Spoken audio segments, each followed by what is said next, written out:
Rendez-vous économique, nous sommes ici chez Atlantique Ouverture et nous allons réaliser l'émission sur le thème de l'éco-engagement. Je reçois aujourd'hui Éric Legendre.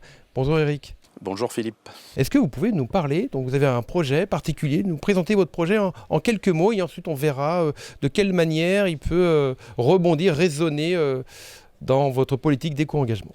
Alors c'est un projet qui est daté de 8 ans. C'est une salle de spectacle multifonction que l'on a mis en place il y a quelques années. Donc on a pensé à faire cette salle de façon à ce qu'elle puisse servir, non pas qu'à des concerts ou des choses comme ça, mais à plusieurs types d'événements.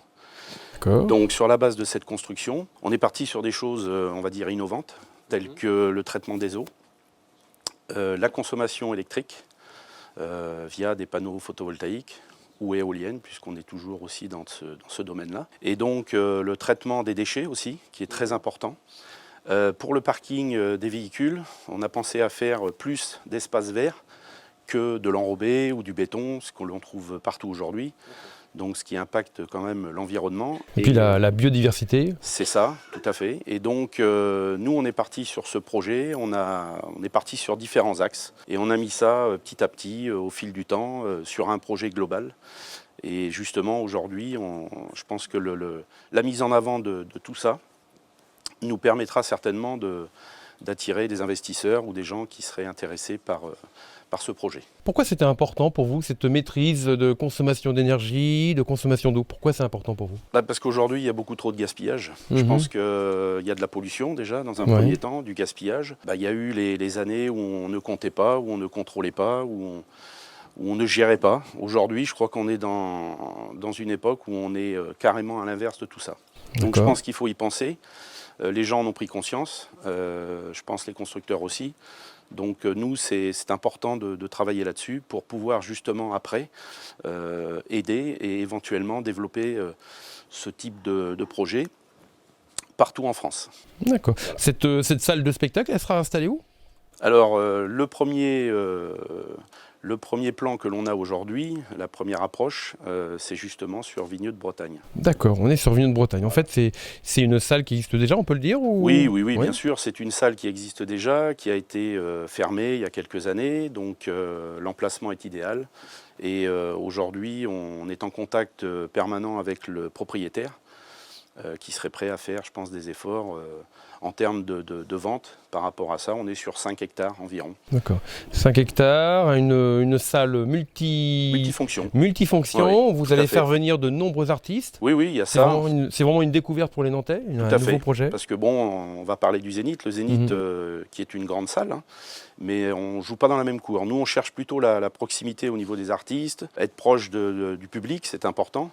Que ce soit des pièces de théâtre, des concerts, voilà, on a prévu aussi de faire du séminaire, des congrès, voilà, donc il y a vraiment beaucoup d'éventail et d'y installer au cœur de cette salle un restaurant gastronomique. D'accord, c'est vraiment une salle de spectacle à l'échelle humaine, c'est ça, qui respecte des conditions d'éco-engagement. C'est vous-même qui mettez la barre haute dans ces conditions. Il y a encore d'autres choses dont vous avez parlé, là vous n'avez pas encore développé sur la préservation des ressources. Oui, tout à fait. Et puis, de toute façon, nous, on est parti sur un modèle, on va dire, en énergie électrique. De toute façon, tout ce qui est véhicule qui permettra aux personnes qui travaillent dans ce projet d'avoir des véhicules électriques, des bus électriques, et vraiment tout ce qui peut nous permettre à se déplacer en électrique. Voilà, ça c'est la priorité de ce projet. C'est également pour favoriser le circuit court d'être en véhicule électrique? Oui, tout à fait, parce que on sera amené à se déplacer à l'aéroport pour aller chercher les artistes et des choses comme ça, donc c'est pas loin. On a l'hôtel qui est juste à côté, donc pour amener les personnes qui souhaiteront rester sur place pour 1 ou 2 journées, donc voilà, tout ça c'est pris en charge. Et de toute façon, je pense que sur ce concept-là, nous on sera certainement amené à aller chercher les personnes dans différents points de ralliement pour pouvoir justement les amener. Aujourd'hui, dans le projet de cette salle, dans l'étape de développement de cette salle, où est-ce que vous en êtes? Vous êtes à la recherche de partenaires? Oui, tout à fait, parce que jusqu'ici on a pu se débrouiller par nos propres moyens. Faut savoir qu'un projet comme ça, c'est un projet qui était chiffré à 7-8 millions d'euros.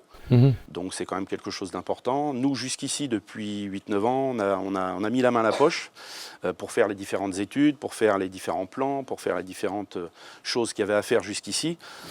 Arrivé à un moment de temps, nous on a une activité, on a une vie personnelle, donc on ne peut pas sans arrêt piocher. Voilà. Donc ce qui fait qu'aujourd'hui on est un petit peu, pas à l'arrêt, mais on va dire en stand-by. Le projet est quasiment terminé, on vient de faire une petite vidéo de présentation il y a un mois et demi, pour justement pouvoir permettre aux personnes qui seraient intéressées de pouvoir leur montrer un petit peu quel est le but de cette salle. Et surtout qu'il n'y a pas ce genre de projet en France. Donc je pense que ce serait une première. Et puis pour les gens qui aiment la culture et le spectacle et la musique, donc c'est rapprocher le public de la culture. C'est une salle qui accueillera combien de personnes ? On est sur une capacité entre 1500 et 2500 personnes. D'accord, 1500, 2500 personnes. Vous avez une idée de la date où elle se fera ? Alors la date, c'est très compliqué, mais en tout cas, on sait qu'on a déjà le lieu, puisque le propriétaire s'est engagé. On avait une municipalité qui s'était engagée avec nous aussi. Bon, maintenant, c'est toujours le même problème, c'est de trouver les fonds. Il faut trouver les fonds. Voilà. Bon. Et une fois que vous aurez trouvé les fonds, vous ouvrez la salle et là, on pourra donc faire les nouveaux rendez-vous économiques dans cette nouvelle salle. Tout à fait. Une salle dont vous voulez peut-être donner le nom C'est un projet qui est sorti il y a 9 ans. On l'avait baptisé le Cosmos à cette époque-là. Je pense qu'on va y rester parce que la personne avec qui j'avais démarré ce projet est décédée aujourd'hui. Donc c'est une sorte d'hommage. Voilà. D'accord. Ok, très bien. Eh ben, merci beaucoup pour toutes ces informations. Merci à vous, Philippe.